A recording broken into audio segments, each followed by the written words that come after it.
guys, it's Miss Slimer here. Right now we're going to go ahead and talk about estimating and then adding or subtracting. So estimating is just another fancy word for rounding. So if you haven't seen my rounding video and you don't remember how to round, you might want to watch that one first.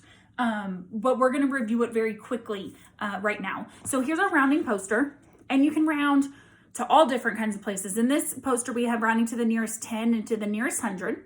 Okay, so your first step when you're given a number to round is you have to find out which two benchmarks it's between. These are our benchmarks. Basically, it's counting by tens, counting by 100s. All of those numbers you hit while counting by tens or hundreds are those benchmark numbers, okay? After you find your benchmarks, which are going to be the two numbers at the end of your number lines, you find halfway, which is right in the middle, okay? Halfway always has a 5 in it. So if you're rounding to the nearest 10, that 5 is in the ones place. If you're rounding to the nearest 100, that 5 is in the tens place. If you're rounding to the nearest 1,000, the 5 is in the hundreds place. If you're rounding to the nearest 10,000, the 5 is in the thousands place. And it keeps going on in that pattern, okay?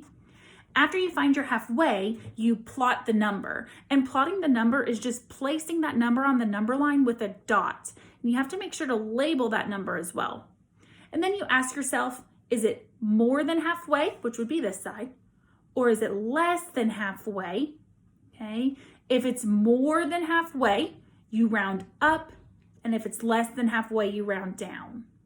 So that's our quick review on rounding. So you can use rounding for all sorts of things. You can use rounding when you're in the store and you're thinking about how much money you're going to spend. When you owe somebody money, you can round to about how much money you owe them. You can also use it to estimate and then add or subtract. So that's the skill that we're talking about in this video. So when you're estimating to add or subtract, you're going to see a few words that might catch your eye.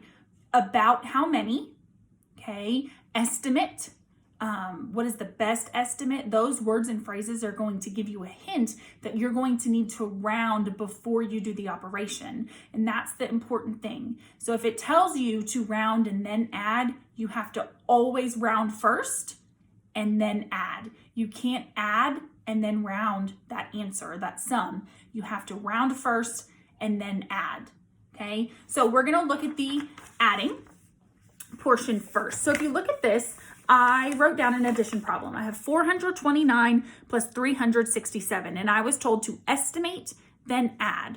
So the first thing you do before you do anything else is you draw your arrows and you round each number. So 429 is close to 430.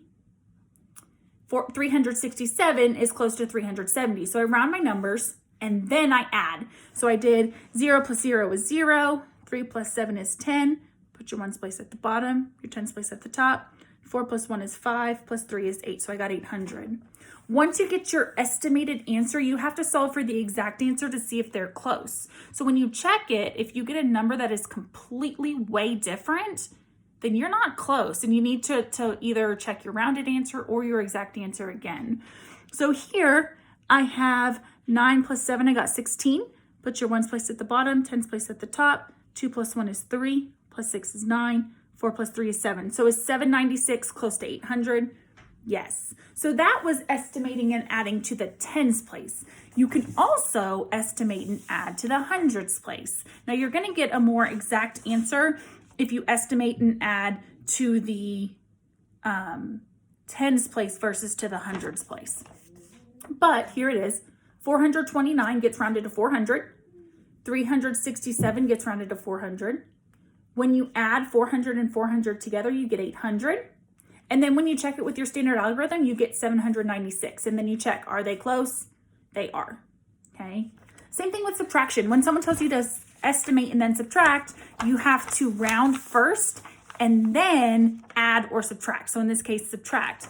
Here, I gave you 742 minus 297.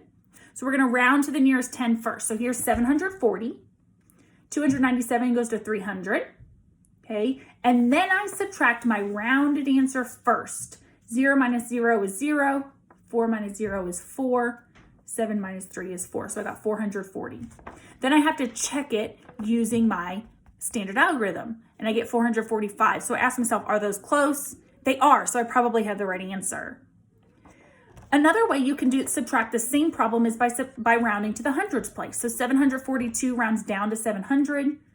297 rounds up to 300. And when you subtract those, you get 400. Over here, you get 445. Notice that when you round to the tens place, your answer is much closer than when you round to the hundreds place. So usually if it doesn't tell you what to do, you're going to estimate to the tens place first and then add or subtract.